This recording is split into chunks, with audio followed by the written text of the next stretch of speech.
हरे कृष्णा कृष्णा कृष्णा हरे हरे, हरे राम राम राम हरे हरे।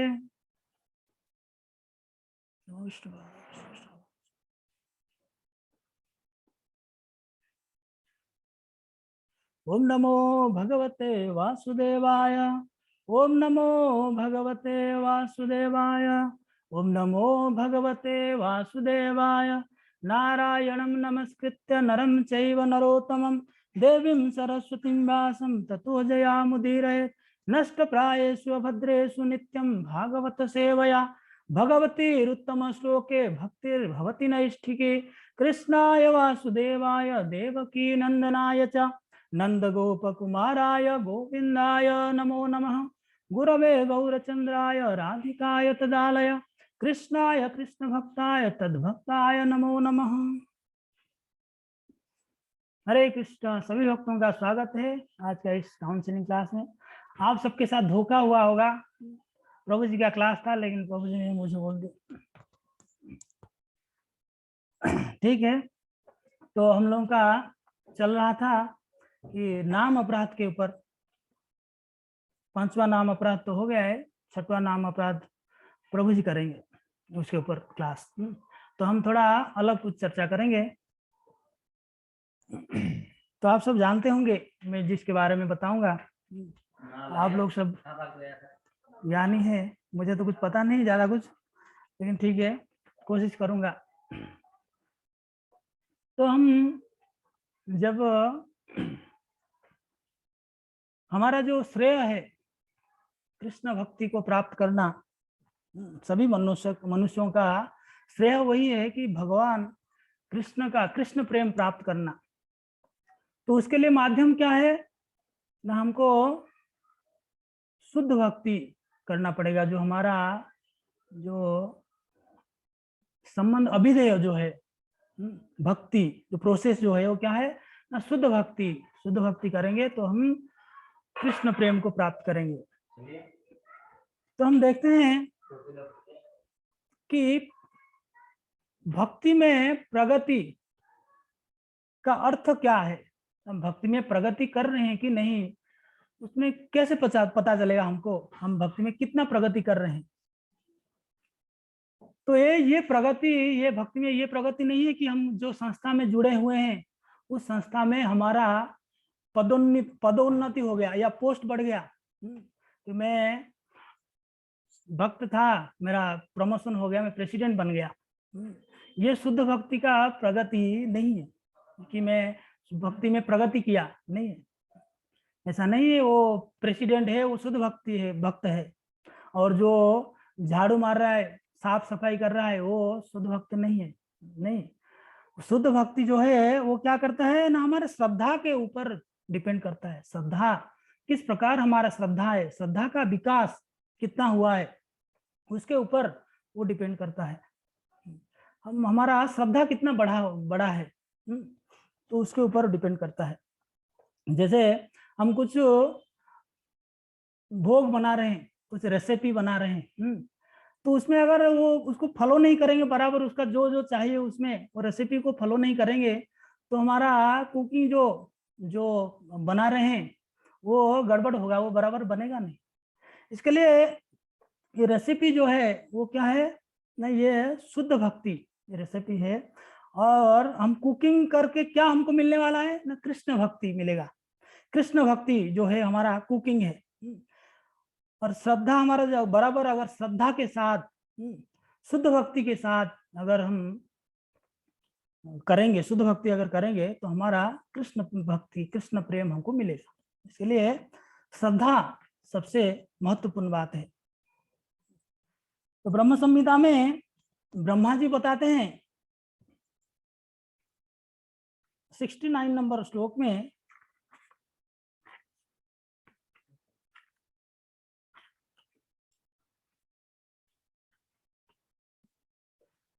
धर्मान्यान परित्यज्य मामेकं भज विश्वसन यादृशी यादृशी श्रद्धा सिद्धिर भवति तादृशी कुर्बन निरंतरं कर्म लोको अयम अनुवर्तते तेनैव कर्मणा ध्यायन् मां परां भक्तिम् इच्छति।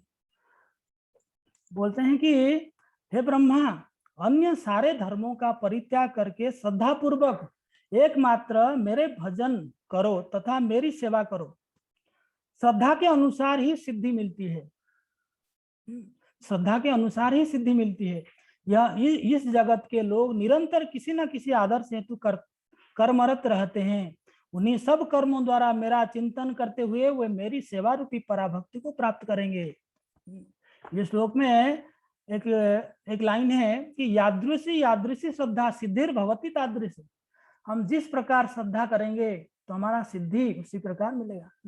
भगवद गीता में बोलते हैं ना, क्या बोलते हैं ना, ये यथा माम प्रपद्यन्ते तांस तथैव भजाम्य हम। भगवान बोलते हैं जो जिस प्रकार मेरा भक्ति करता है मैं उसी प्रकार उसी के साथ रेसिप्रोकेट करता हूँ। इसके लिए श्रद्धा हमारा किस प्रकार श्रद्धा है, भगवद गीता में भी 6.47 बोलते हैं कि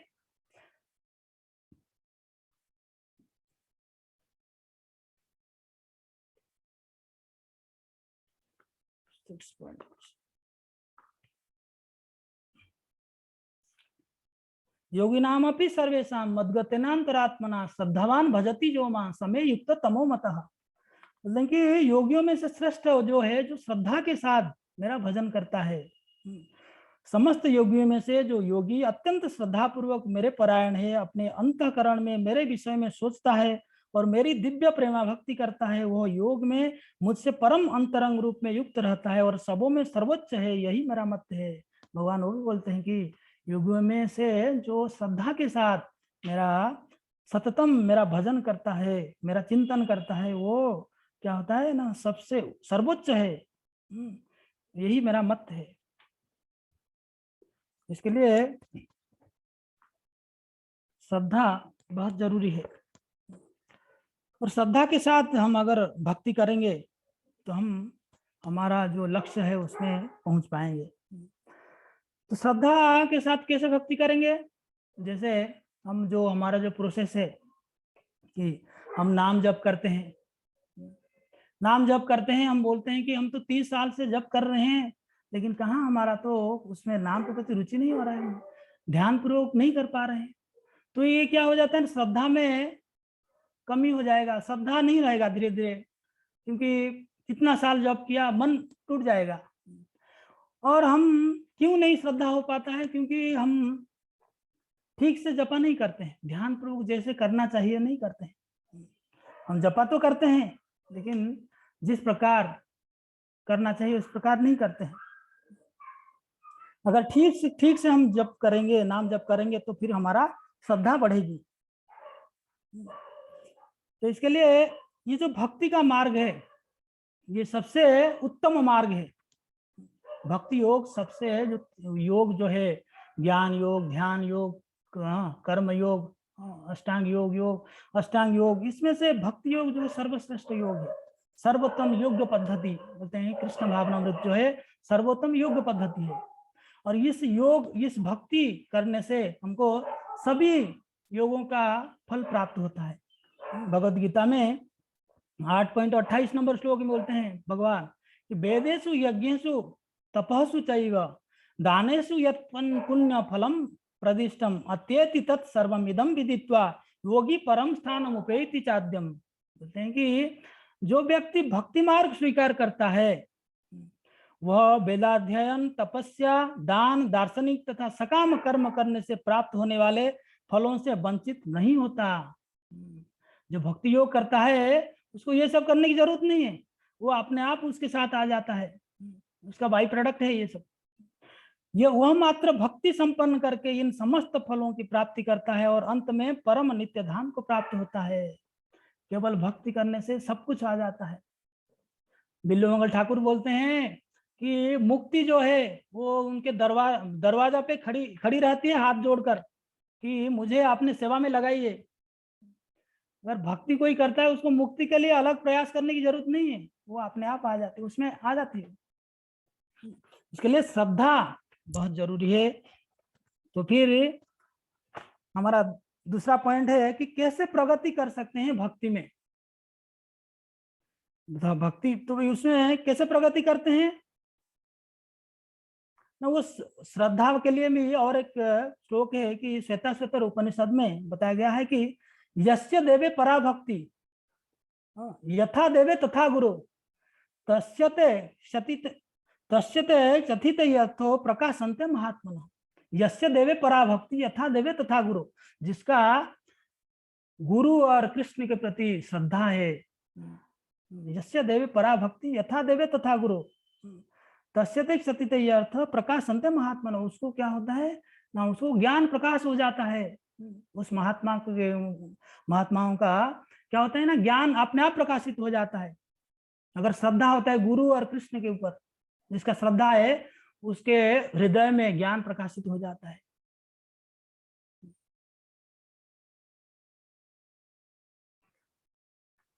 गुरु अगर प्रसन्न हो गए तो हमको, अगर कोई पढ़ा लिखा नहीं है, हम देखते हैं कितना एग्जाम्पल है ऐसे, बिना पढ़ा लिखा व्यक्ति वही भक्त, वो जैसे जगह गौर किशोर दास बाबा जी महाराज, वो थम्स अप वाला है, उनका कोई एजुकेशनल क्वालिफिकेशन नहीं है, लेकिन वो किनका गुरु है, भक्ति सिद्धांत सरस्वती महाराज, जो सबसे बड़ा स्कॉलर है, बहुत बड़ा पंडित है, जो जब अंग्रेजी बोलते हैं तो अंग्रेज लोग डिक्शनरी लेकर बैठते हैं उनके सामने। तो इतना पंडित विद्वान उनका गुरु है गौर किशोर दास बाबा जी महाराज, क्योंकि उनका श्रद्धा है, भक्ति है गुरु के प्रति, इसके लिए उनके हृदय में ज्ञान प्रकाशित हो गया होता है। इसके लिए श्रद्धा बहुत जरूरी है। तो फिर भक्ति में प्रगति करने के लिए तो हम सबसे पहले समझेंगे भक्ति है क्या, उसका उद्देश्य क्या है और कैसे करना चाहिए। भक्ति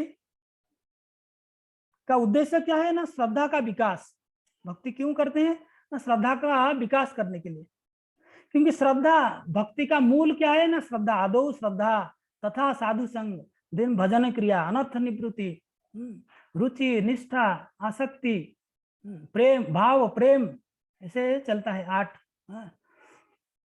आदौ श्रद्धा, सर्वप्रथम तो श्रद्धा होनी चाहिए। तो ये उद्देश्य, भक्ति का उद्देश्य क्या है ना, श्रद्धा को बढ़ाना है। तो भक्ति के लिए रूप गोस्वामी क्या करते हैं ना, एक श्लोक बताते हैं, श्लोक से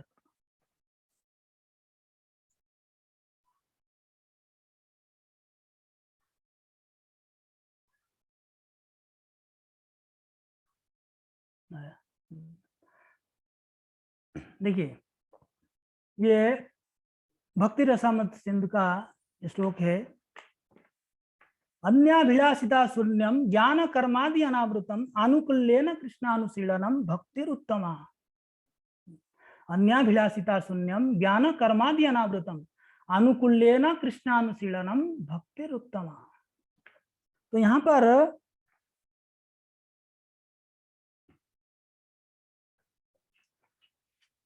रूप गोस्वामी ये श्लोक को लिखते हैं भक्ति रसामृत सिंधु में कि भक्ति जो है क्या है ना, अन्याभिलाषिता शून्यम। प्रथम लाइन जो है, कोई अभिलाषा नहीं होना चाहिए, केवल एक ही अभिलाषा होना चाहिए कि कृष्ण को प्रसन्न करना। ज्ञान कर्मादि अनावृतम, ज्ञान और कर्म से अनावृत होकर अनुकूल्येन कृष्णानुशीलनम, अनुकूल भाव से, जो भक्ति में अनुकूल है, कृष्णानुशीलनम, भगवान कृष्ण के लिए कार्य करना, ये भक्ति, उत्तम भक्ति इसको कहा गया है। तो इसको ही हम देखेंगे श्लोक को। तो ये श्लोक में क्या बता रहे हैं ना, भक्ति का श्रेष्ठत्व वर्णन किया जाता है। श्लोक में किया गया है कि भक्ति श्रेष्ठ है, सभी जो साधन है, क्या कर्म योग, ज्ञान योग, ध्यान योग, ये सभी में से ये जो है भक्ति जो है, या ये क्या है, यह श्रेष्ठ मार्ग है। तो उसके ऊपर हम चर्चा करेंगे श्लोक के ऊपर। यहाँ पर 2 भाग में डिवाइड किया गया है श्लोक को।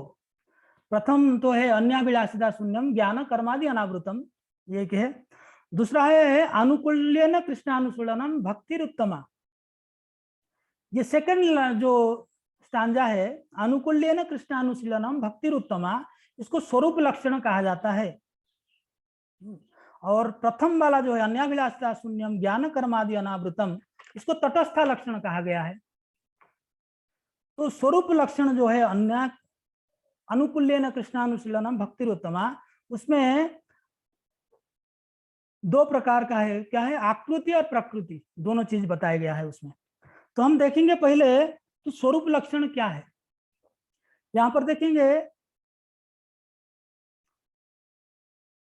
ये जो अनुकूल्यन कृष्णानुशीलनम, शीलनम जो शब्द है, शीलनम,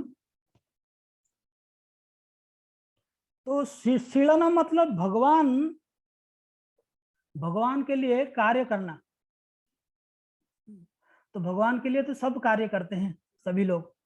तो हमारा भाव किस प्रकार है, मतलब भाव के साथ कार्य करना। तो यहाँ पर बता रहे हैं कि जैसे हम बोलते हैं कि भगवान तो भाव के भूखे हैं। हम भाव में कुछ भी, कोई चाय भी भोग लगाता है भगवान को कि लाल, हाँ लड्डू गोपाल है, चाय पिला देते हैं उनको, चाय पी लेंगे। ये भी, ये भाव लोग समझते हैं कि ये भाव में हम करते हैं। कोई कोई बोलते हैं कि भगवान तो भाव के भूखे हैं, तो फिर ये जपा क्यों करेंगे, कुछ जरूरत नहीं। हम हमारा अंदर, हम हृदय से भगवान को प्रार्थना करेंगे, जपा की क्या जरूरत है।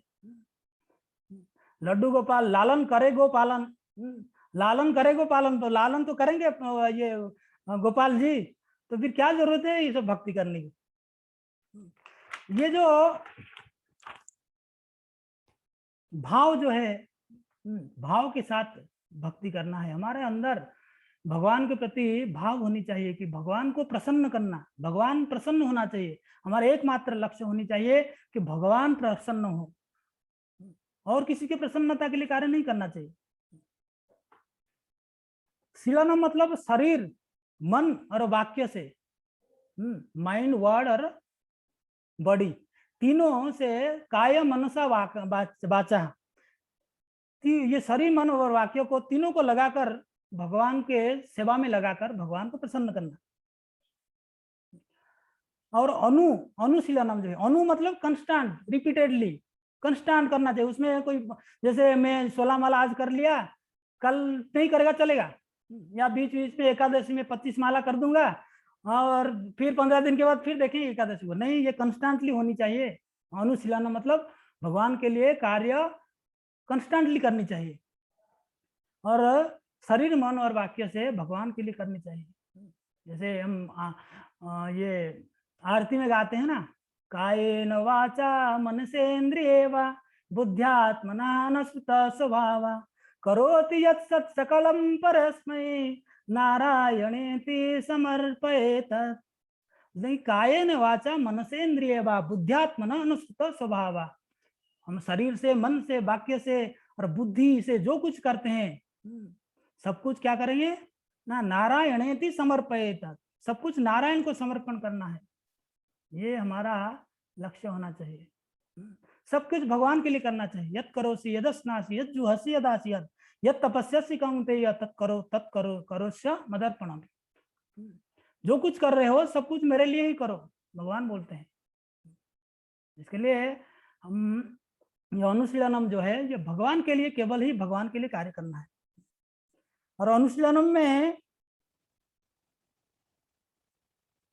जैसे अनुशीलनम में ये भी है कि भगवान के लिए कार्य करना है, वो हमको अच्छा लगे या ना लगे, भगवान के लिए कार्य करना है। जैसे हमको मंगल आरती में उठना है, हमको अच्छा नहीं लगता है ठंडी में इतना सुबह उठ के 3 बजे उठकर मंगल आरती करना है, 3 बजे उठना पड़ेगा अगर हम मंगल आरती करना है तो इतना ठंडी में उठना ये हमको अच्छा नहीं लगता है, लेकिन भगवान के लिए करना है तो इसके लिए हमको करना पड़ेगा।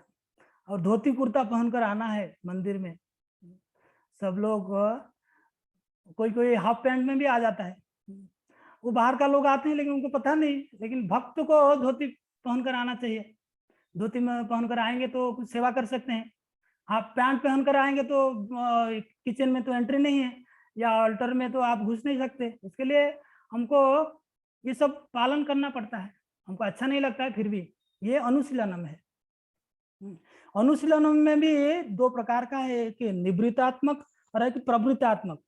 प्रवृत्तात्मक मतलब डायरेक्ट भगवान को प्रसन्न करने के लिए हम जो कुछ करते हैं, जैसे जपा करते हैं, भगवान के लिए भोग बनाते हैं, हाँ, जो भी कुछ करते हैं भगवान के लिए डायरेक्ट करते हैं। और निवृत्तात्मक मतलब जो भक्ति में हमको नीचे ले लेता है, नीचे डाउन कर लेता है, हाँ, हमको पतन करा देता है, उससे बचना, वो निवृत्तात्मक है। जैसे हम जपा तो करते हैं लेकिन भक्तों का निंदा करते हैं कभी कभी, तो उससे बचना वो निवृत्तात्मक है। उससे बच के हमको भक्ति करना चाहिए, अनुशीलनम करना चाहिए, भगवान के लिए कार्य करना चाहिए, ये निवृत्तात्मक है। तो ये गया अनुशीलनम। आज में आएगा अनुकूलन, अनुशीलनम, कृष्णा, आगे आएगा कृष्णा। कृष्णा मतलब तो खाली भगवान, केवल भगवान कृष्ण नहीं है, कृष्ण मतलब कृष्णा स्वयं रूप है। गोलोक वृंदावन में जो गोलोक बिहारी जो भगवान कृष्ण है वो भी है, उनके साथ अवतार जितने हैं वो भी है, और कृष्ण से संबंधित हर वस्तु, वो कृष्ण बोलेंगे मतलब सब उनके साथ आ जाएंगे। कृष्ण का भक्त भी है, कृष्ण का धाम है, हाँ, कृष्ण का नाम है, और अवतार है, सब आ जाएंगे उनके साथ। इसके लिए ये सब आ जाते हैं।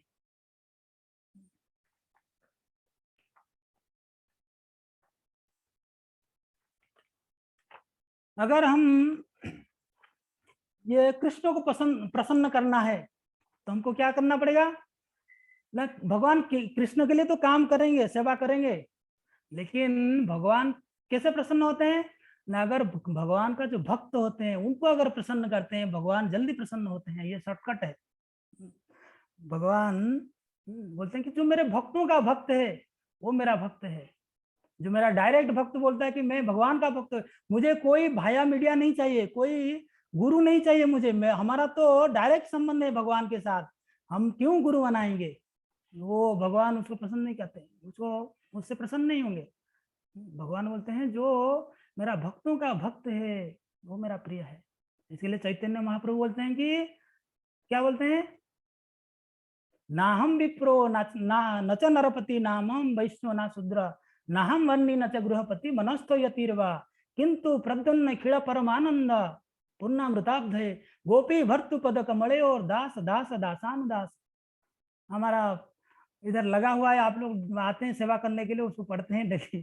तो चैतन्य महाप्रभु बोलते हैं कि मैं गोपियों का भर्ता जो है भगवान कृष्ण है, उनका दासों का दास हूँ।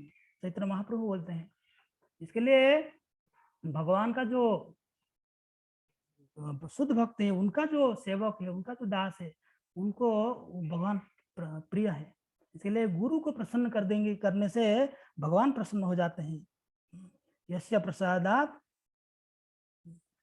तो इसके लिए गुरु को प्रसन्न करना या भक्तों को प्रसन्न करना, अगर आप सोचें किसी ब्राह्मणों को घर पे या किसी वैष्णव को घर पे बुला के उसको अगर प्रसाद खिलाते हैं तो क्या उसमें भगवान प्रसन्न होते हैं? जी हाँ, उसमें होते हैं। भगवान बोलते हैं जो ब्राह्मण है वो मेरे मुख हैं, मैं ब्राह्मणों का मुख से प्रसाद मतलब भोग स्वीकार करता हूँ। ब्राह्मण जब खाते हैं भगवान तुष्ट हो जाते हैं।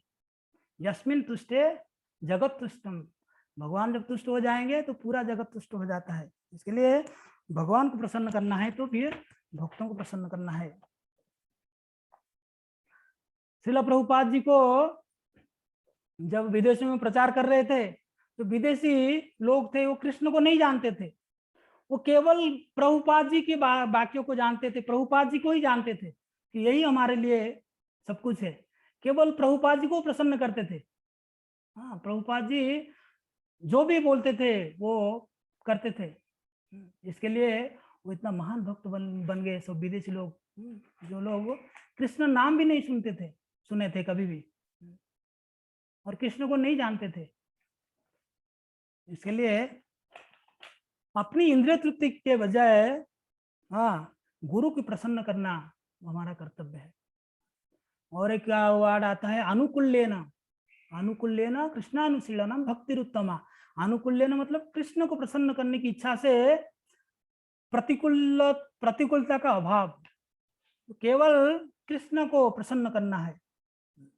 हम वहां पर एग्जाम्पल देखेंगे कि जो हिरण्यकश्यप और हिरण्याक्ष, ये दोनों जय विजय थे, ये भगवान का भक्त थे। वो भी भगवान को प्रसन्न करने के लिए यहाँ पर आए थे ये भौतिक संसार में, या वो जो असुर का रूप लिए थे, जो उनको श्राप मिला था, जो भी हो, ये भगवान के इच्छा के द्वारा हुआ है, क्योंकि भगवान चाहते थे उनका वीर्य रस का आस्वादन करने के लिए, इसके लिए उनको श्राप दिलाए और वो आगे हिरण्याक्ष और हिरण्यकश्यप बन गए। क्या ये भगवान के साथ युद्ध हो रहा था और इसमें भगवान प्रसन्न हो रहे थे, लेकिन क्या ये हिरण्याक्ष और हिरण्यकश्यप भगवान को प्रसन्न कर पा रहे थे? उनका जो भाव था, क्या ये भगवान के लिए प्रसन्नता के लिए कार्य कर रहे थे? ये कृष्ण अनुकूल्य ना, ये हो सकता है ये कि ये क्या है? क्या नहीं, इसमें बोला जाता है कि ये जो उनका जो भाव था, हिरण्याक्ष हिरण्यकश्यप, इनका भाव जो था, ये कृष्ण को प्रसन्न करने की नहीं था। भगवान प्रसन्न हो रहे थे, लेकिन इनका भाव नहीं था। इसके लिए ये कृष्णानुशीलन नहीं है, ये अनुकूल चीज नहीं है। ये जैसे यशोदा माई जब कृष्ण को रख दिए, अपने गोद से नीचे रख दिए और दूध गर्म वहां पर उबल रहा था, वो बाहर आ रहा था, उसको बचाने के लिए कृष्ण को नीचे रख के चले गए। तो यहाँ पर कृष्ण को छोड़ दिए, लेकिन ये अनुकूल है, ये कृष्णानुशीलन है, क्योंकि ये भगवान कृष्ण के लिए वो कार्य करने जा रहे हैं, दूध को बचा रहे हैं। दूध किसके लिए ना? कृष्ण के लिए। ये अनुकूल है, ये एग्जाम्पल दी जाती है।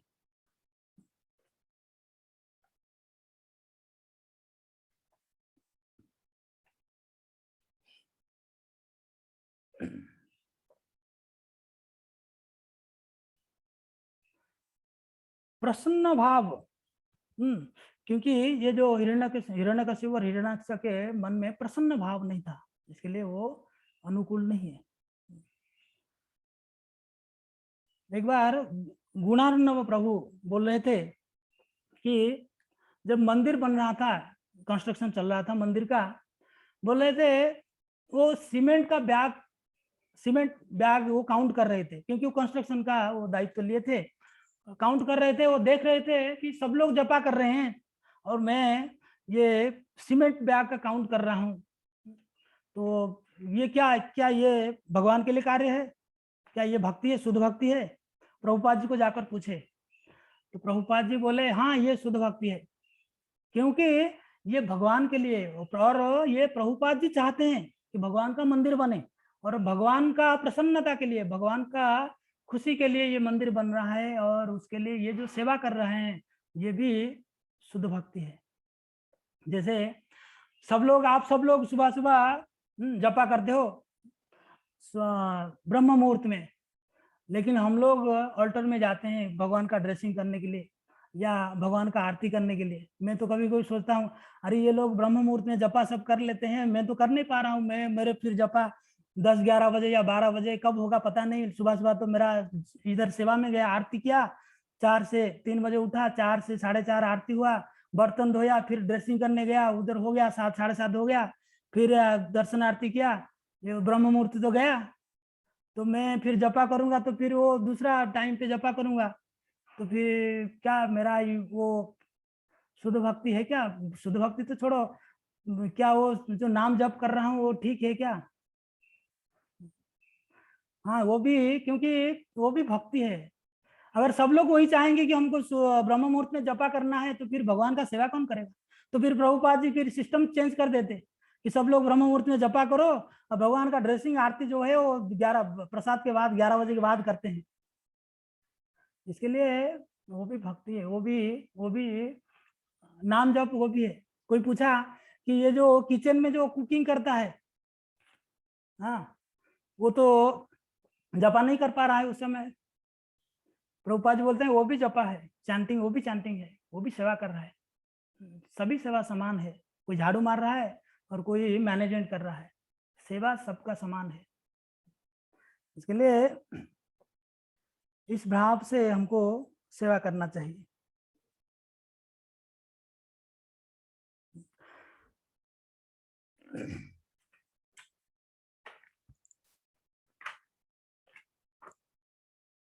और जो आकृति प्रकृति दो बात बताया मैं, ये जो अनुशीलनम का जो स्वरूप लक्षण है, जो लास्ट दो लाइन है, उसमें आकृति जो है क्या क्या है ना, अनुशीलनम, जो शरीर मन और वाक्य को लगाकर जो कार्य करते हैं वो आकृति है। प्रकृति क्या है ना, अनुकूल्य ना, जो कृष्ण को प्रसन्न करने के लिए जो करते हैं वो प्रकृति है। आकृति और प्रकृति दोनों होनी चाहिए। ये किसमें ना, ये जो लक्षण में, भक्ति का लक्षण में स्वरूप लक्षण जो है उसमें दोनों होनी चाहिए। हमको उत्साह के साथ जो करते हैं भगवान को प्रसन्न, भगवान प्रसन्न हो जाते हैं जब उत्साह के साथ हम कुछ कार्य करते हैं भगवान के लिए। और भगवान प्रसन्न होकर भगवान क्या करते हैं ना, रेसिप्रोकेट करते हैं हमारे साथ।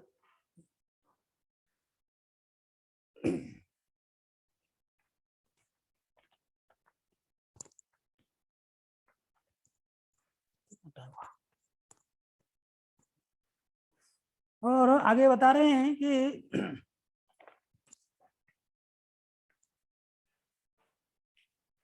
कोई अगर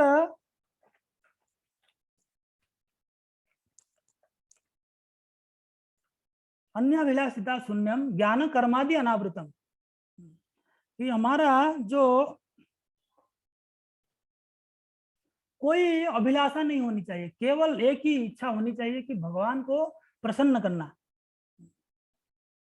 उसके अलावा और कुछ नहीं होनी चाहिए। तो इसके लिए हम अगर कुछ करते हैं, जैसे हम अगर मंगल आरती में आते हैं, हमारा इच्छा क्या रहता है कि चलो अटेंडेंस लग जाएगा, हम पहुंच जाएंगे तो टाइम पे हमारा अटेंडेंस लग जाएगा, ये इच्छा लेकर अगर आते हैं तो फिर वो गलत है। हमको ये होनी चाहिए कि हम, भगवान हमारे लिए खड़े हैं वहां पर, हमको दर्शन दे रहे हैं कृपा करके, इसके लिए हमको जल्दी पहुंचना है। ऐसा नहीं कि 4-4:30 बजे आरती है, हम 4:50 को पहुंच जाएंगे, चलेगा, आरती तो दर्शन हो जाएगा, ऐसा नहीं, हमको श्रद्धा के साथ करना चाहिए। जैसे कोई भोग बनाता है, माता जी भोग बनाते हैं, माता जी लोग, तो वहां पर भोग बनाते हैं तो वहां पर हम टेस्ट नहीं करते हैं कि किस प्रकार कैसा बना, उसमें नमक है कि नहीं बराबर, उस प्रकार हम टेस्ट नहीं करते हैं। सबरी के जैसा, सबरी भी टेस्ट किया था उस समय, चख के भगवान को खिलाया था, हाँ हम भी चखेंगे, नहीं, हमको उस प्रकार श्रद्धा के साथ बनाना चाहिए। या हम नमक नहीं डाल, चलेगा नमक कम हो जाएगा, हम बाद में मिला लेंगे, नहीं, भगवान तो खा लेंगे बिना नमक का और बाद में मिलाएंगे तो क्या फायदा। इसके लिए हमको श्रद्धा के साथ करना चाहिए। ये स्वरूप लक्षण है कि कृष्ण के लिए, कृष्ण का प्रसन्नता के लिए हमको करना चाहिए, ना हमारे लिए। जैसे भगवान के पास जाते हैं लोग, प्रार्थना करते हैं, हमको ये दे दो वो दे दो, हमको विदेश जाना है, कोई कोई प्रार्थना करते हैं हमको विदेश जाने के लिए, हमको चांस मिल जाए, तो ये सब नहीं होनी चाहिए। हमारा कोई अभिलाष नहीं होना चाहिए, केवल एक ही अभिलाष, कृष्ण प्रसन्नता। व्यवसायत्मिका बुद्धि रे कह कुरु नंदन बहु शाखा अनंता बुद्धयो अव्यवसायिना, एकमात्र हमारा फोकस होनी चाहिए कि भगवान का प्रसन्नता। अगर इधर उधर का व्यवसायत्मिका बुद्धि अगर हो जाएगा तो फिर हम नहीं पहुंच पाएंगे जगह पे। तो फिर ज्ञान कर्मादि अनावृतम, तो फिर ज्ञान कर्म से अनावृत होना चाहिए। तो हम तो सब लोग जानते हैं ज्ञान तो होनी चाहिए भक्ति में, ज्ञान नहीं रहेगा तो फिर कैसे हम जानेंगे, हाँ सब कुछ हमको कैसे पता पड़ेगा। तो यहाँ पर ज्ञान मतलब कौन सा ज्ञान ना, ज्ञान मतलब भगवान ही कृष्ण है, कृष्ण ही भगवान है, भगवान के लिए सब कुछ जो कुछ करना है भगवान के लिए करना है, ये वाला ज्ञान। और ये यहाँ पर जो ज्ञान बता रहे हैं ये ज्ञान क्या है ना मैं भगवान हूँ, अहम ब्रह्मास्मि, मैं भगवान, मेरे और भगवान में कोई अंतर नहीं है। हाँ, मैं भगवान में मिल जाऊंगा, मृत्यु के बाद भगवान में मिल जाऊंगा। दंड धरेण नर नारायण भवेत, बोलते हैं कि जब दंड पकड़ लेता है, ये मायावादी लोग बोलते हैं, जब संन्यास ले लेता है कोई, दंड पकड़ लेता है, वो नर जो है नारायण बन जाता है, ऐसे बोलते हैं वो लोग। तो इस प्रकार ज्ञान जो है, ये इस ज्ञान से अनावृत होनी चाहिए। वो लोग बोलते हैं क्या कि तुम भी भगवान हो, मैं भी भगवान हूँ, तो फिर मैं क्यों तुमको सम्मान दूं या प्रणाम करूं। मायावादी सन्यासी लोग आते हैं मंदिर में, कभी सर नहीं झुकाते हैं, भगवान के सामने प्रणाम नहीं करते हैं, बोलते हैं हम भी ब्रह्म है, वो भी ब्रह्म है, हम भी भगवान है, वो भी भगवान है, हम क्यों प्रणाम करें। तो राधा गोविंद महाराज के साथ कोई ऐसे आर्ग्यूमेंट कर रहा था, बोला है कि वो भी भगवान है, हम भी भगवान है, हम क्यों उनका सेवा करें, हम क्यों उनको भोग लगाए। तो राधा गोविंद महाराज बोलते हैं कि तुम जो रोटी खा रहे हो वो भी ब्रह्म है, तुम भी ब्रह्म हो, तो फिर क्यों खा रहे हो रोटी। एक बार तो एक एक हाथी आ रहा था, पागल हाथी, तो एक मायावादी था, हाँ वो हाथी जोर जोर से दौड़ के आ रहा था, पागल हो गया है, दौड़ के आ रहा था, ये बोलता है तुम भी ब्रह्म हो, मैं भी ब्रह्म हूँ, हाँ हम दोनों ब्रह्म हैं। तो फिर हाथी तो मारेगा नहीं उसको, क्या हाथी नहीं मारेगा उसको, हाथी दिया उठा के नीचे उठा के फेंक दिया। हाँ, तो ऐसे ही ये लोग बोलते हैं कि भगवान और हम समान है, ये वाला ज्ञान जो इससे अनावृत होनी चाहिए। और कर्म, कर्म मतलब जो कर्मकांडी, हमको श्राद्ध करना है, श्राद्ध करना है ठीक है, पितृपुरुषों को श्राद्ध देना वो ठीक है, लेकिन उसमें ये भाव होनी चाहिए कि श्राद्ध करेंगे तो विष्णु का प्रसाद ऑफर करेंगे हमारे पूर्व पुरुषों को, तो उनका उद्धार होगा, इस प्रकार भाव रखना चाहिए, या हमारा भक्ति में प्रगति होगा, इस प्रकार भाव रहेगा तो ठीक है। अगर श्राद्ध करके हम बोलेंगे, श्राद्ध करके क्या हो जाएगा, ना उनका उद्धार हो जाएगा या हमारा प्रगति हो जाएगा। जैसे बोलते हैं कि भूत है, हम लोग हरिनाम जप करते हैं, हरिनाम में हरिनाम में हमारा विश्वास नहीं है, अगर हम हरिनाम जप करते हैं तो हमारे भूत पिशाचों को क्या डर है। मतलब किसी घर में भूत है, उसके लिए तांत्रिक को बुलाते हैं, जगह जगह को शुद्ध करने के लिए तांत्रिक को बुलाते हैं, लाखों रुपया खर्चा करते हैं कि उसको भूत को भगाने के लिए, कि हरिनाम कीर्तन करने से सब कुछ, हाँ सब अशुद्धि जो है, हाँ क्या हो जाता है, शुद्ध हो जाता है, ये हमको शास्त्रों से पता चलता है। सर्वं करोति निश्चिद्रम नाम संकीर्तन, तब कि सब कुछ जो भी कुछ गलतियां हुआ होगा सब कुछ नष्ट कर देता है, सब कुछ शुद्ध कर देता है ये हरिनाम संकीर्तन। तो हम उसके लिए तांत्रिक को बुलाते हैं, कर्मकांडी कराते हैं, ये वाला कर्म जो है इससे अनावृत होनी चाहिए।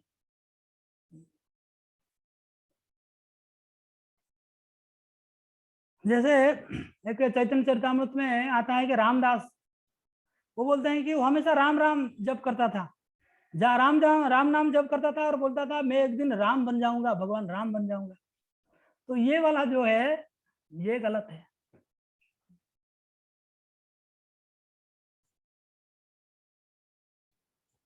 ये हमारा जो स्वरूप है, जीवेर स्वरूप है कृष्ण नित्यदास, ये जो भूल गया है, ये इसको भूलकर जब हम भगवान बनने की कोशिश करते हैं, हम अपने आप को भगवान समझते हैं, ये वाला ज्ञान जो है इससे अनावृत होनी चाहिए। तो ज्ञान कर्मादि अनावृत ये वाला कहा जाता है। और बताया जाता है कि ये जो कर्मकांडी, तो बोलते हैं कि जो श्राद्ध किया जाता है, श्राद्ध करना आवश्यक है कि नहीं।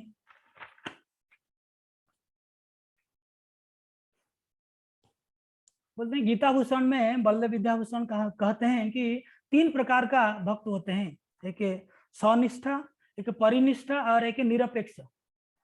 निरपेक्ष भक्त जो हैं, जो जैसे सन्यास लोग, ब्रह्मचारी, ये लोग निरपेक्ष, ये लोगों के लिए श्राद्ध ये सब का जरूरत नहीं है, रीति रिवाज ये कुछ नहीं फॉलो करते हैं, उनके लिए ये आवश्यक नहीं है। उनके लिए एक ही कर्म है, क्या है? भगवान का श्रवण कीर्तन, भगवान का सेवा करना, ये उनके लिए कर्तव्य है।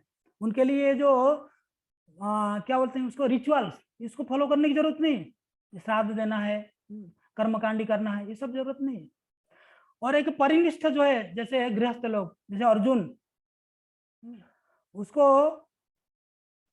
श्राद्ध देना है, जैसे गृहस्थ लोगों को श्राद्ध करना है, क्योंकि वो गृहस्थ, वो अर्जुन जैसे भक्त है, वो उसको जरूरत नहीं है, फिर भी वो क्या करता है ना, समाज में क्या करता है, एग्जाम्पल सेट करने के लिए, यद यद आचरति श्रेष्ठ तथा तर देवे तरो जना सयत प्रमाणं कुरुते लोका तदनुवर्तते।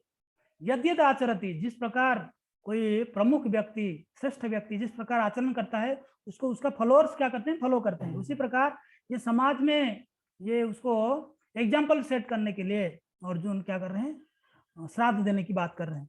तो ये गृहस्थ लोगों का कर्तव्य है, नहीं करेगा तो भी चलेगा, क्योंकि शुद्ध भक्तों के लिए ये जरूरी नहीं है। भागवतम में उस श्लोक है, देवर्षि भूताप्त नृणांग पितृणांग न किंकरो नायम ऋणी च राजन सर्वात्मना या शरणम शरण्यम गतो मुकुंदम परिहृत्य कर्तुम। देवर्षि भूताप्त नृणांग पितृणांग न किंकरो नायम ऋणी च राजन। जब एक जन्म होता है कभी एक जीव, वो क्या, उसके ऊपर इतने प्रकार का ऋण होता है, देव लोगों का, ऋषियों का, हाँ, भूताप्त नृणांग, ऋषि, आत्मस्वजन, रिलेटिव, समाज, देवता लोग, सबका ऋणी रहता है वो, क्योंकि सब लोगों का वो यूज करता है। देवता लोग सब देते हैं, जैसे सूर्यालोक, वायु, ऑक्सीजन मिलता है। ऋषि लोग जो लिखे हैं, शास्त्र लिखे हैं, समाज में हमको, हम लोग समाज से कुछ उपकार मिलता है हमको, हमारा पूर्व पुरुष, उनसे भी कुछ मिलता है, हमारे रिलेटिव जो है उनसे भी सब मिलता है। ये सभी ऋण से मुक्त हो जाता है अगर वो क्या करता है ना, मुकुंद, जो मुक्ति दिलाने वाला मुकुंद का चरण में शरण ले लेता है, तो वो ये सभी ऋण से मुक्त हो जाता है। उसको ये श्राद्ध देने की जरूरत नहीं है। लेकिन हमको सोचना चाहिए, क्या हम शुद्ध भक्त हैं? अगर हम शुद्ध भक्त हैं तो फिर श्राद्ध देने की जरूरत नहीं है। अगर हम कंफ्यूज है, हम शुद्ध नहीं है, हम बीच वाला है, शुद्ध नहीं है या अशुद्ध नहीं है, बीच वाला है हम, तो फिर हमको श्राद्ध दे देना चाहिए, श्राद्ध करना चाहिए। जैसे चैतन्य महाप्रभु श्राद्ध देते हैं अपने पिताजी का, हाँ, वो संन्यास लेने के बाद भी श्राद्ध देते हैं, क्योंकि वो एग्जाम्पल सेट कर रहे हैं, आचरण करा के सिखा रहे हैं।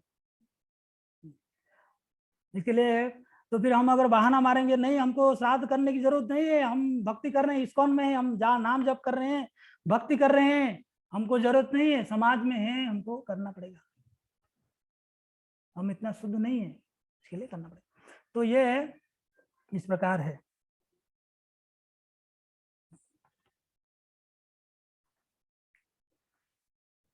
अनुकूल्यन कृष्णानुशीलनम भक्ति उत्तमा, जो हो गया।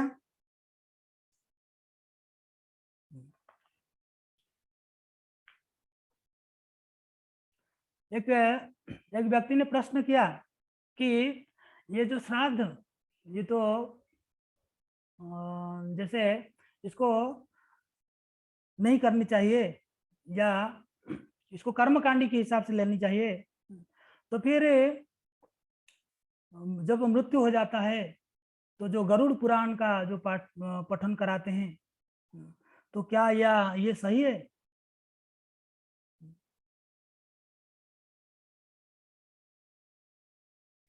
तो उसमें बोलते हैं कि वहां पर केवल भागवतम का ही पठन करना चाहिए, या भागवतम का चर्चा करनी चाहिए, क्योंकि ये भागवतम जो है ये सभी शास्त्रों से श्रेष्ठ है। धर्म प्रोज्जित कैतवत्र परमो निर्मत शरणाम सताम, वो वाला श्लोक में वेद्यम वास्तव मत्र शिवदम, हाँ, वो वाला श्लोक में अत्र अत्र अत्र 3 बार अत्र आया है। ये वाला भागवतम जो है ये सबसे श्रेष्ठ है, इसके लिए भागवतम का पठन करना चाहिए। राधा गोविंद महाराज बोलते हैं कि कोई तो प्रश्न किया कि हम जीव गोस्वामी को माने या ब्रह्म वैवर्त पुराण को माने। तो राधा गोविंद महाराज बोलते हैं कि जो शास्त्रों को लिखा है वो खुद रो रहा है, और तुम पढ़ के क्या खुश हो जाओगे, या पढ़कर क्या आपका मुक्ति मिल जाएगी आपको। जो व्यासदेव जी 17 पुराण लिखने के बाद रो रहे थे कि मैंने भगवान के लिए कुछ किया नहीं है, मैं असंतुष्ट हूँ। तो नारद मुनि बोलते हैं कि आप भगवान के डायरेक्ट भक्ति के लिए कुछ किए नहीं, भगवान का भक्ति के लिए कुछ लिखे नहीं। तब वो 18वां पुराण भागवतम का रचना करते हैं। इसके लिए भागवतम जो है सबसे श्रेष्ठ, निगम कल्पतरोर गलितम फलम सुख मुखाद अमृत द्रव संयुतम पीबत भागवतम रसमालयम मुहुरहो रसिका भुवि भावुका। ये जो भागवतम है ये वेद रूपी जो कल्प वृक्ष है उसका पका हुआ फल है, उसमें ना गुठली है ना छिलका है, खाली रस ही रस है। इसके लिए ये भागवतम को ही पढ़ना चाहिए। ये कर्मकांडी वाला सब छोड़कर भागवतम का, भागवत धर्म को अपनाना चाहिए।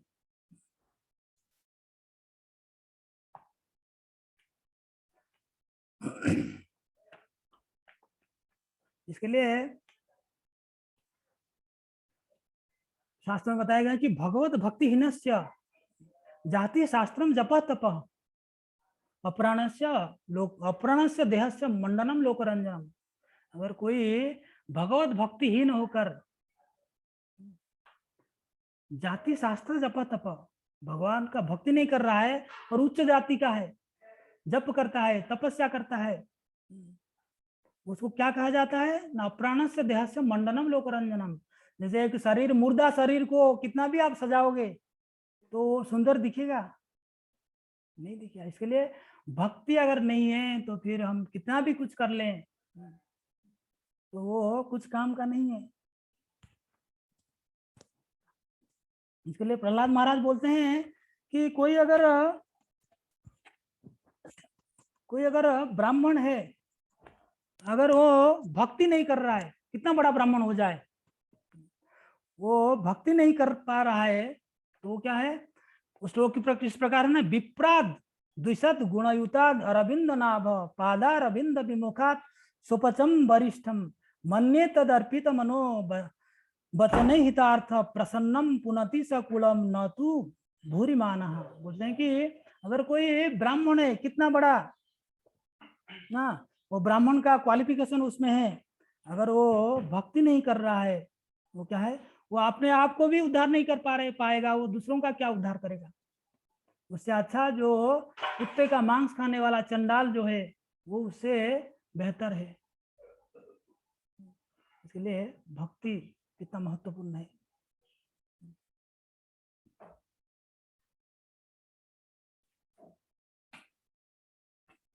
और एक से उसी भक्ति में ये गया अन्य क्या है, अनुकूल्य से संकल्प, ये वाला श्लोक का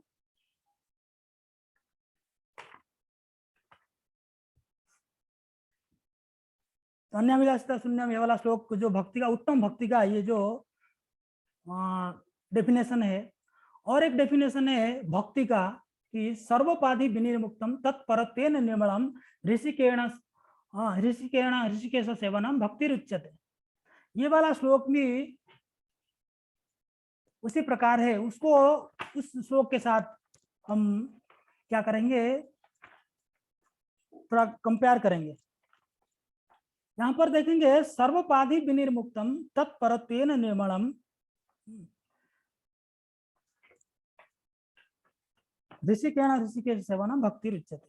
ये जो तत्परत्वेन निर्मलम वाला जो लाइन है, ये क्या है, तत्परत्वेन निर्मलम, ये जो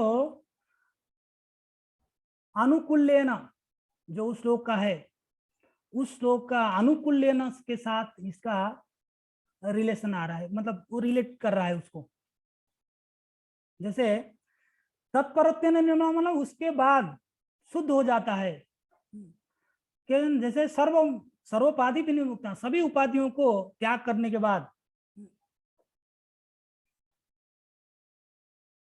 ये जो अनुकूल है, अनुकूल्य ना कि भगवान को परम वस्तु मानकर उनमें भक्ति करना, ये तत्परत्वेन निर्मलम का मीनिंग क्या है ना, उस श्लोक के साथ रिलेट कर रहा है कि भगवान को परम वस्तु, भगवान ही परम वस्तु है, और ये मानकर उनके चरण में भक्ति करना, ये क्या है, तत्परत्वेन निर्मलम। जब हम शुद्ध हो जाएंगे, हम क्या करेंगे ना, भगवान का भक्ति करेंगे, भगवान ही परम वस्तु है। तो ये उसके साथ रिलेट कर रहा है। सर्वोपाधि विनिमुक्तम क्या है ना, सभी उपाधियों से मुक्त होकर हमको क्या करना है ना, तो सर्वोपाधि विनिमुक्तम किसके साथ रिलेट हो रहा है ना, अन्याभिलाषिता शून्यम।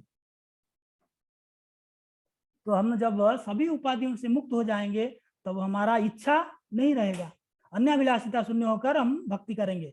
तो यहाँ पर ये सर्व उपाधि क्या है ना, मैं ये शरीर हूँ, ये जो उपाधि, मैं डॉक्टर हूँ, मैं इंजीनियर हूँ, हाँ मैं शरीर हूँ, ये जो उपाधि है ये सबसे बड़ा क्या है ना, सबसे बड़ा उपाधि यही है कि मैं शरीर हूँ। जब मैं शरीर हूँ मानूंगा तो फिर मेरा इच्छा होगा, इच्छा किस प्रकार होगा ना, शरीर के प्रति कार्य करने के लिए, मेरा इंद्रिय भोग करने के लिए। तो ये, तो फिर ये कृष्ण के लिए हम कार्य नहीं कर पाते। जब हम सोच लेंगे कि हम क्या है ना, भगवान का दास हैं, तो जब सोचेंगे, जब उस लेवल में रहेंगे तो तभी हम भगवान के लिए कार्य कर सकते हैं। जब हम अपने आप को शरीर मानते हैं तब क्या करते हैं ना, भुक्ति मुक्ति ये सबके पीछे हम भागते हैं, भोग करना चाहते हैं। इसके लिए उपाधि, जो उससे उपाधि से मुक्त होना चाहिए। सबसे बड़ा उपाधि यही है कि मैं शरीर हूँ। भागवतम में श्लोक है कि यस्यात्म बुद्धि गुणोपे त्रिधातु के शोधि कलत्रादिषु भौम इज्जति यतीर्थ बुद्धि सलिले न कहिचित जनेषु अभिज्ञेषु सएव गोखरः। बोले कि उस मनुष्य को गाय और गधे के साथ तुलना किया जाता है। वो कौन है ना, यस्यात्म बुद्धि गुणोपे त्रिधातु के, जिसको जो क्या मानता है, ये जो तीन धातु से बना हुआ ये शरीर को आत्मा मानता है कि ये शरीर जो है मैं ये शरीर हूँ। हाँ, ये आयुर्वेदिक के हिसाब से ये तीन धातु से शरीर बना है, कफ पित्त और वायु। ये तीन धातु से बना हुआ शरीर को जो मानता है कि ये आत्मा है, कि मैं ये शरीर हूँ, और ये शरीर का बाई प्रोडक्ट जो है कौन है, जो रिलेटिव है हमारे, मेरा पुत्र, मेरा हाँ पुत्री, मेरा पत्नी और मेरा संबंधी, ये सब मेरा है, अपना है। ये जो मानता है वो गधा है। हाँ, उसको गधे के साथ तुलना किया गया है। और आगे बोलते हैं कि जो शोधि कलत्रादिशु भौम इज्जति, जो ये क्या, ये जो जन्मभूमि को पूजा करता है, जन्मभूमि स्वर्गादपि गरीयसी, हाँ कि ये जन्मभूमि को पूजा करता है। और क्या है ना, तीर्थ क्षेत्र में जो जाता है, तीर्थ करने के लिए जाता है, और खाली वहां पर जाकर नदियों में स्नान करके आ जाता है, किसी साधुओं का, साधु संतों का क्या एसोसिएशन नहीं करता है, उनसे सुनता नहीं है, उनसे तर्क चर्चा नहीं करता है, उन लोगों को गधा कहा गया है भागवतम में। गाय और गधे के साथ तुलना किया गया है। तो हम लोग को सोच लेना चाहिए हम कहाँ, किस लेवल में हैं और कहाँ पर हैं। मैं तो गधा हूँ, क्योंकि मैं मान लेता हूँ अपना शरीर मानते हैं कि हम शरीर के लिए ही कार्य करते हैं ज्यादातर। अगर शरीर थोड़ा सा कुछ हो जाता है, थोड़ा बुखार आ जाता है, तो हम शरीर सुबह मंगल आरती नहीं उठ पाते हैं। तो शरीर के लिए हम, शरीर कितना मतलब बॉडीली कॉन्शियस है हम। आप लोग हो सकते होंगे कि आत्मा के स्तर पर जी रहे होंगे, लेकिन इस प्रकार व्यक्ति को गधा, गाय और गधे, गो खरह कहा गया है। इसके लिए ये सबसे बड़ा उपाधि, इस उपाधि से मुक्त होकर सर्वोपाधि में निर्मुक्तांग तत्परत्वेन निर्मलम ऋषिकेश सेवनम भक्ति रुच्यते। ये उपाधि से मुक्त होकर अपने इंद्रियों को भगवान की सेवा में लगाना, ये भक्ति कहा गया है। और आगे आ क्या, सेवनम, सेवनम शब्द मतलब हमको ये अनुशीलनम के साथ ये रिलेट कर रहा है। अनुशीलनम मतलब भगवान के लिए कार्य करना है, और वो कैसे करना है ना, कंटिन्यूअसली, कंस्टेंटली करना है, उसमें बाधा नहीं आनी चाहिए। ये भी शरीर मन और वाक्य से भगवान के लिए, भगवान का प्रसन्नता के लिए कार्य करना, निष्काम सेवा, ये सेवनम कहा गया है। और निर्मलम, निर्मलम मतलब वो ज्ञान कर्मादि अनावृतम, जैसे वहां उस श्लोक में ज्ञान कर्मादि, ज्ञान और कर्म से अनावृत होकर कार्य करेंगे, तो यहाँ पर निर्मलम वही उसी चीज को बता रहा है।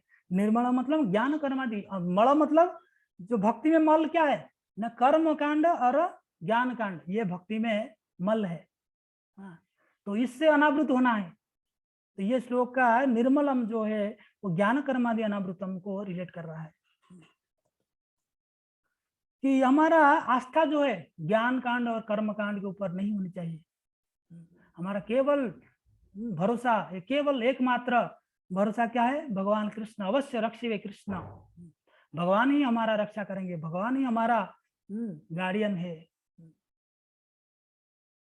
कि बोलते हैं ना, श्रद्धा शब्दे विश्वास कहे सुदृढ़ निश्चय, कृष्ण भक्ति कैले सर्व कर्म कृत है। हमारा श्रद्धा और विश्वास के साथ अगर हम कृष्ण भक्ति करते हैं तो हमारा सभी कार्य सफल हो जाता है। केवल कृष्ण भक्ति करने से हमारा आस्था ये ज्ञान और कर्मकांड के ऊपर नहीं होनी चाहिए कि मैं ज्ञान में, जब मैं ज्ञान में आगे बढ़ जाऊंगा, ज्ञानी हो जाऊंगा, तब हम भगवान का भक्ति, शुद्ध भक्ति बन जाऊंगा। शंकराचार्य बोलते हैं, क्या बोलते हैं, भज गोविंदम भज गोविंदम भज गोविंदम मूढ़मते, संप्राप्त सन्निहित काले नहीं नहीं रक्षति दुकुंज कारणे। बोलते हैं कि हे मूढ़, उनका शिष्य लोग क्या करते हैं होता है, वो शास्त्रों को पढ़ते थे। हाँ, वो और कुछ नहीं करते, केवल शास्त्रों को पढ़ना है, रटते थे, हर श्लोक को अलग तोड़ मरोड़ कर प्रस्तुत करते थे, हर श्लोक को अलग अलग, और शास्त्रों को ही पढ़ते थे, खाली व्याकरण शास्त्र में लगे रहते थे, अलग अलग श्लोक का अलग अलग मीनिंग निकालते थे। तो शंकराचार्य बोलते हैं कि भगवान भज गोविंदम मूढ़मते, गोविंद का भजन करो, तुम्हारा ये जो व्याकरण शास्त्र का ज्ञान है ना, ये मृत्यु के समय कोई काम नहीं आएगा, इसके लिए गोविंद का भजन करो। शंकराचार्य का माँ बोलते हैं कि हे शंकर, मुझे बता कौन सा, जो तू जिसको भजन कर रहा है वो कौन है। तो शंकराचार्य बोलते हैं वो ब्रह्म है, बाद में फिर परमात्मा है, ऐसे बोलकर नहीं नहीं तू जिसका भजन कर रहा है उसको, उसके बारे में बता। तो शंकराचार्य बताते हैं कि वो भगवान का साकार रूप, भगवान कृष्ण, भगवान गोविंद, क्योंकि शंकराचार्य जो है भगवान शिव जी का अवतार है। वो भगवान के कहने पर वो शंकराचार्य के रूप में आए थे, वो मायावादी का प्रचलन करने के लिए। वो भगवान का भक्त है, इसके लिए ये उनका जो शिष्य लोग वो उसी को पकड़ लिए कि ये ज्ञान, उस ज्ञान के मार्ग को पकड़ लिए। चैतन्य महाप्रभु को बोलते हैं प्रकाशानंद सरस्वती कि आप ये पागल की तरह क्यों नाच रहे हैं, नृत्य कर रहे हैं और हरे कृष्ण करते रहते हैं, आप सन्यासी हो, हमारे लाइन से हैं, हमारे संप्रदाय से आप सन्यास लिए हैं, आपको शास्त्र पढ़ना चाहिए, विद्वान बनना चाहिए, आप ये सब क्या कर रहे हो। चैतन्य महाप्रभु बोलते हैं मेरे गुरु महाराज बोले हैं कि तुम मूर्ख हो, तुम ये शास्त्र समझ नहीं पाओगे, इसके लिए तुम ये कीर्तन करो, हरे कृष्ण महामंत्र का कीर्तन करो, कुछ जरूरत नहीं है, इसके लिए हमको कुछ जरूरत नहीं है, हरे कृष्ण महामंत्र ही है कि जो है सभी कार्यों को सफल बनाता है, कुछ चीजों को जरूरत, कुछ करने की जरूरत नहीं, केवल हरे कृष्ण महामंत्र के ऊपर भरोसा विश्वास होनी चाहिए, क्योंकि नाम और नामी में कोई अंतर नहीं है, कृष्ण और कृष्ण में कोई अंतर नहीं है। कृष्ण भगवान ने उनके नाम में सभी प्रकार का शक्ति भर दिए हैं, इसलिए कलयुग का युग धर्म है हरे कृष्ण महामंत्र, हरि संकीर्तन, नाम रूपे कली काले कृष्ण अवतार।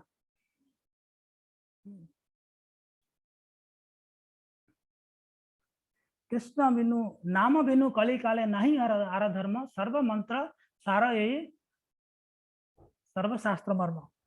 ये जो भगवान का नाम जो है ये कलयुग का सभी शास्त्रों का निचोड़ है, सभी शास्त्रों का यही वाणी है, इसके लिए ये कर्म कांड और ज्ञान कांड के ऊपर भरोसा आस्था ना रखकर ये भगवान के नाम के ऊपर आस्था रखना चाहिए, भरोसा और विश्वास रखनी चाहिए।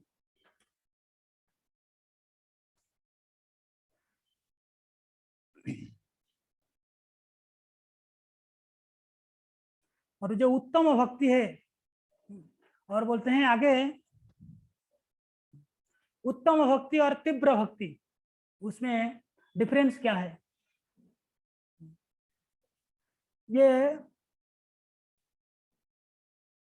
उत्तम भक्ति जो है उसमें तीव्र भक्ति है।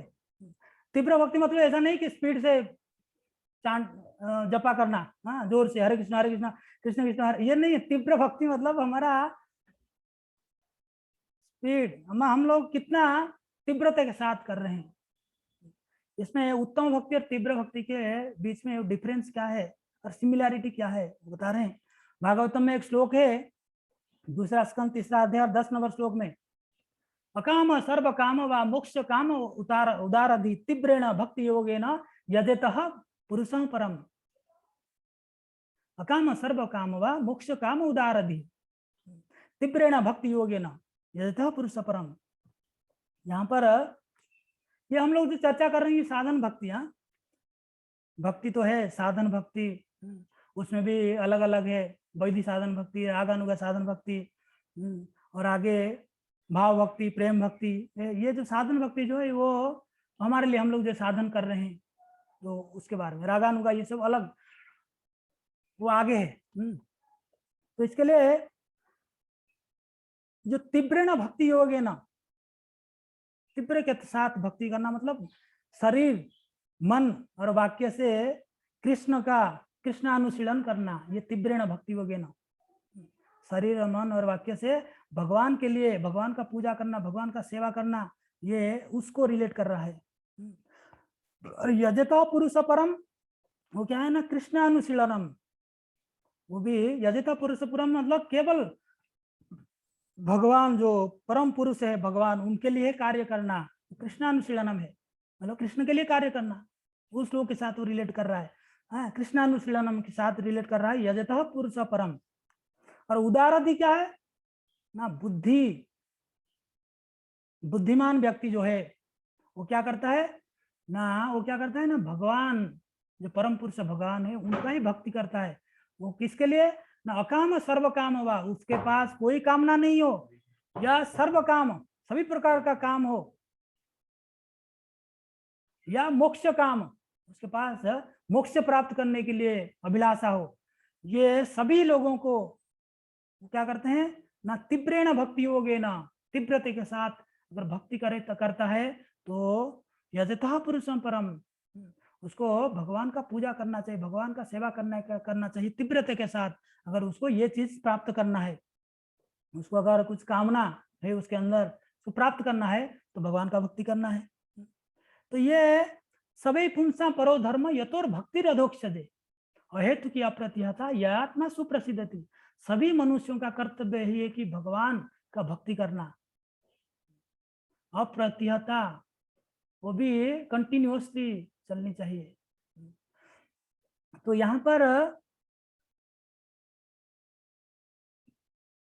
क्या बोलते हैं, शुद्ध भक्ति, ये जो तीव्र भक्ति का लक्षण क्या है ना, ज्ञान कांड और कर्म कांड से अनावृत होकर जो कार्य करते हैं, ये तीव्र भक्ति का लक्षण है। तो यहाँ पर कहा जाता है कि हम अगर कृष्ण के लिए कार्य करते हैं, जैसे हमारे अंदर कुछ कार्य नहीं है, कुछ कार्य नहीं मतलब कुछ अभिलाषा नहीं है। अभिलाषा किसके पास नहीं है ना, जो कृष्ण भक्त होते हैं। कृष्ण भक्त निष्काम अतएव शांत, क्योंकि कृष्ण भक्त के पास कोई अभिलाषा नहीं होता है। भुक्ति मुक्ति सिद्धि कामी सकल अशांत, कृष्ण भक्त निष्काम अतएव शांत। कृष्ण भक्त के पास कोई कामना नहीं रहता है, इसके लिए अकाम। कृष्ण भक्त भी सर्व काम, जिसके पास कामना रहता है, जैसे भगवान बोलते हैं कि चतुर्विधा भजन्ते माम जना सुकृति न अर्जुन आर्थ जिज्ञासु अर्थार्थी ज्ञानी च भरतर्षभ। जैसे 4 प्रकार का लोग भगवान के पास आते हैं, वो कामना लेकर आते हैं। कोई आर्थ जिज्ञासु अर्थार्थी, कोई किसको पैसा चाहिए, तो कोई दुख को मिटाने के लिए आता है, कोई ज्ञान को प्राप्त करने के लिए आता है। हाँ, इस प्रकार 4 प्रकार का लोग कामना लेकर आते हैं। बोलते हैं कि उस प्रकार लोग भी भगवान का भक्ति करके कर सकते हैं। करेंगे तो धीरे-धीरे क्या होगा ना, उनका हृदय में जो कामना जो है वो नष्ट होगा। जैसे ध्रुव महाराज, ध्रुव महाराज का जो भक्ति है वो तीव्र भक्ति है, क्योंकि उनको क्या था ना, कामना था उनके अंदर, मुझे मेरा प्रपिता पितामह से भी बड़ा राज्य चाहिए। वो कामना लेकर वो भगवान का भक्ति कर रहे थे। 6 महीने में भगवान को प्राप्त कर लिए। लेकिन जब भगवान आते हैं उनके सामने तो उनका जो कामना जो है वो मिट जाता है, कोई कामना नहीं रहता है। भगवान बोलते हैं मांगो, कुछ मांगना है तो। बोलते हैं कि मैं तो कांच का टुकड़ा के लिए आया था, मुझे तो हीरा मिल गए, तो मुझे कोई कामना नहीं है।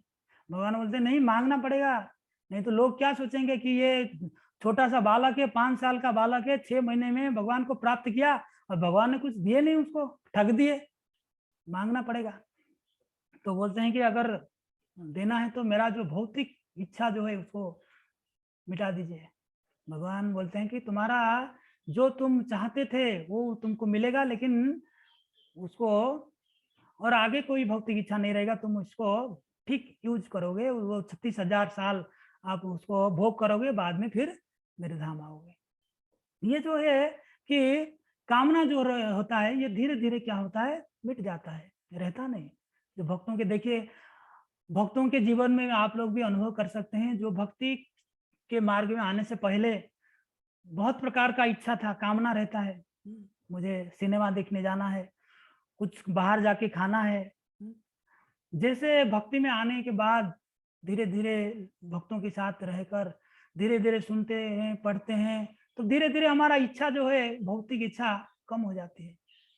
प्रभुपाद जी बोलते हैं कि सिंपल लिविंग और हाई थिंकिंग।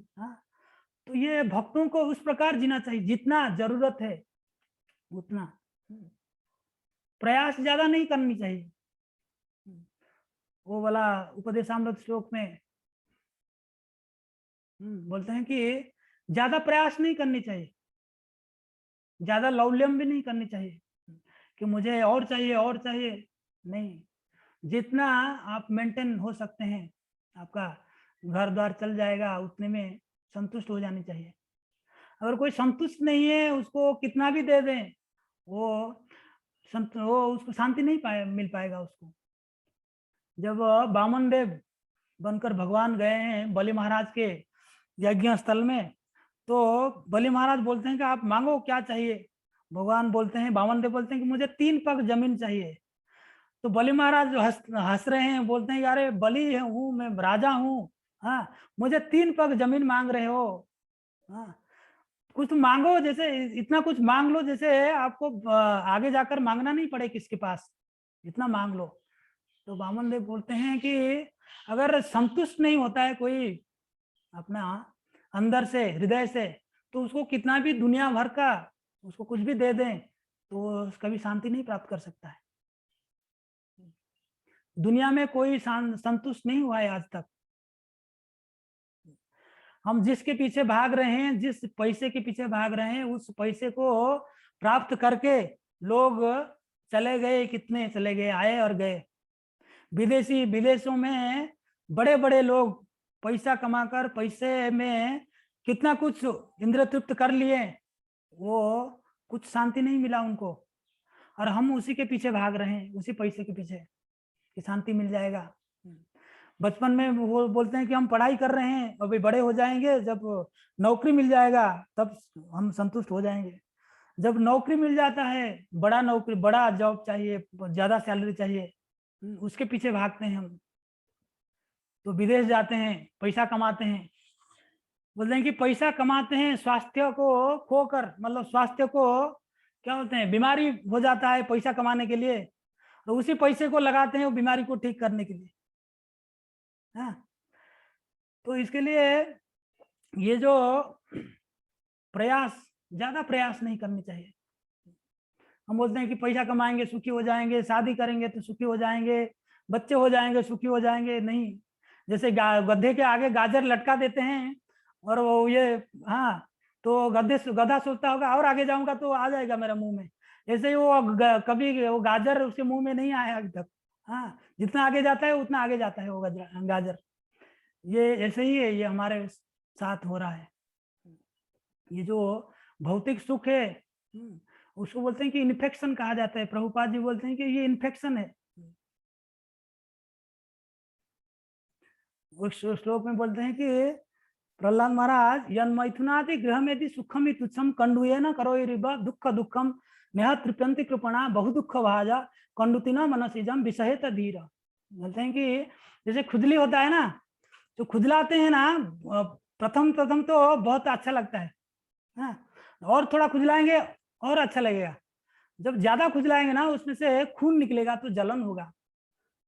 ये हमारा इंद्रिय सुख जो है ना, ये वैसे ही है। प्रथम प्रथम तो बहुत आनंद आएगा, लेकिन बाद में बहुत कष्ट है। और उसमें बोलते हैं कि उसको अगर जो बुद्धिमान व्यक्ति है वो क्या करता है ना, उसको सहन कर लेता है। जो खुजलाहट जो है ना, खुजली को वो सहन कर लेता है, तो फिर उसको कोई कष्ट नहीं पड़ता है, आगे जाके कष्ट नहीं मिलता है। इसके लिए जब सहन कर लेंगे हम कि मुझे मेरा इच्छा हो रही है ये खा लूं, या तो उस समय नहीं,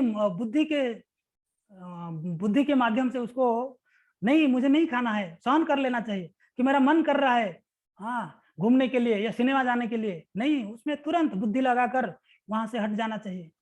ये एक बुद्धिमान मनुष्य का कर्तव्य होनी चाहिए। तो ये इंद्रिय सुख जो है ये वैसे ही है, ये इन्फेक्शन है।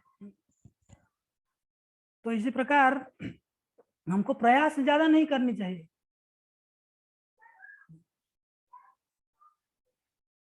तो ध्रुव महाराज इस प्रकार भक्ति करके, ये तीव्र भक्ति है, उनके पास कामना था।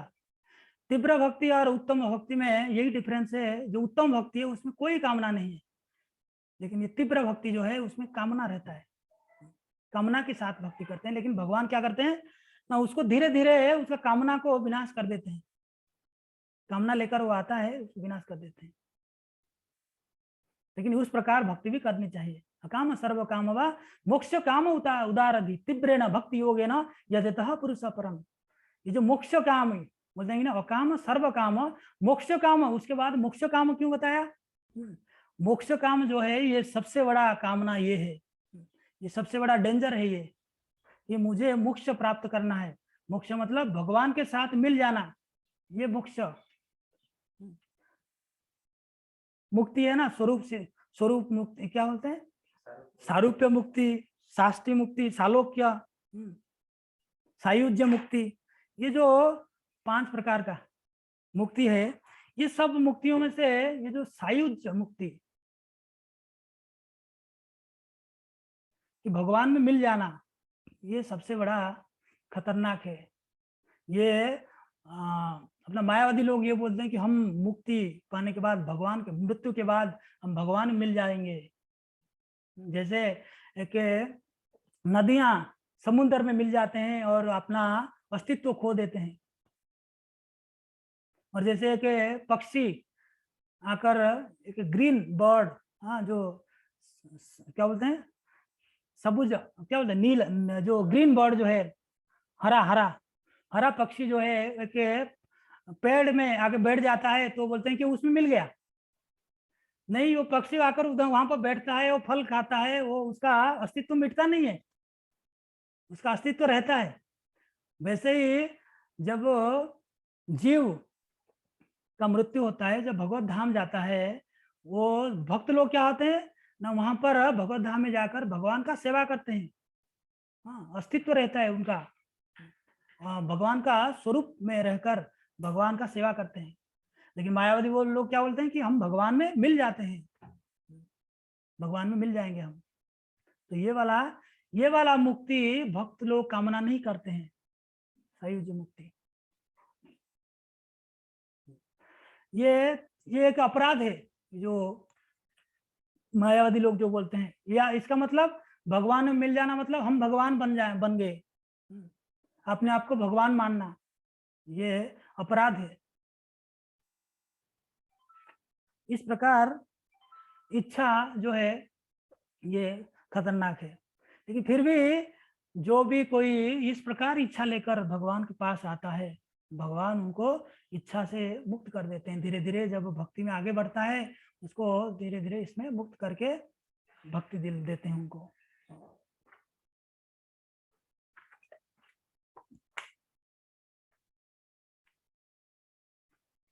ये जो भक्ति, ये जो अंतर क्या है इसमें ना, भक्ति को इम्प्रूव करता है कौन ना, साधना से। हम जो ये साधना करते हैं, ये क्या करते हैं ना, ये दोनों का, उत्तम भक्ति और ये जो तीव्र भक्ति, इसका साध्य क्या है ना, भक्ति। दोनों का माध्यम क्या है, भक्ति है। उसमें भी भक्ति कर रहे हैं, इसमें भी भक्ति कर रहे हैं। तीव्र भक्ति में भी भक्ति कर रहे हैं और उत्तम भक्ति में भी भक्ति कर रहे हैं, लेकिन उसका अंतर क्या है ना, उसमें प्रेम भक्ति प्राप्त होता है उत्तम भक्ति में, और इसमें क्या है ना, इसमें कामना रहता है। कामना रहता है तो उसमें थोड़ा टाइम लगता है ना। यहाँ पर इसके लिए कहा जाता है कि इस भक्ति के मार्ग में अगर हम कुछ भी करते हैं, भक्ति के मार्ग में अगर हम किसी का पतन हो गया तो भी वो रास्ते पे हैं। जैसे हम सही रास्ते में जा रहे हैं, बाइक लेकर हमारा रास्ता, हम दिल्ली जा रहे हैं, हाईवे ठीक हाईवे पकड़े हैं और रास्ते में गिर गए तो रास्ते में ही पड़ेंगे, उठेंगे तो फिर वही रास्ते में जाएंगे और दिल्ली पहुंचेंगे। अगर रास्ता हम गलत चुन लिए, वहां पर गिर गए या रास्ता गलत चुन लिए, तो हम सही जगह पे नहीं पहुंच पाएंगे। इसके लिए जो भक्ति का मार्ग है, ये सही मार्ग है। इसी मार्ग में अगर हम जाएंगे तो फिर हम हमारा जो गोल है उसको अचीव करेंगे। अगर भक्ति मार्ग को छोड़कर हम दूसरा मार्ग पकड़ लेंगे, जैसे ध्यान मार्ग, ज्ञान मार्ग, इस मार्ग में जाएंगे तो हम जो हमारा डेस्टिनेशन है उसमें नहीं पहुंच पाएंगे। इसके लिए इस मार्ग में अगर कोई, भगवतों में श्लोक है, अगर कोई आंख बंद करके अगर इस मार्ग में दौड़ता है तो उसका कभी पतन नहीं होता है, कभी गिरता नहीं हो। हाँ, उसका न स्खलित न पतित, वो कभी कहीं गिरता नहीं है, पर हाँ उसका कभी पतन नहीं होता है, आंख बंद करके अगर इस मार्ग में दौड़ेगा कोई। इसके लिए ये मार्ग बहुत महत्वपूर्ण है, सबसे उत्कृष्ट मार्ग ये है।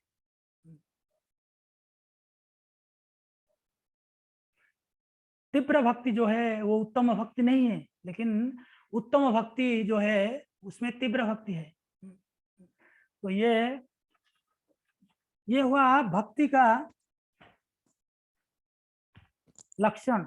भक्ति किस प्रकार हम भक्ति करके भगवान को, कितने प्रकार का भक्ति है और उसमें भक्ति का डेफिनेशन क्या है, और कितने प्रकार का भक्ति है, उसके बारे में हम देखें।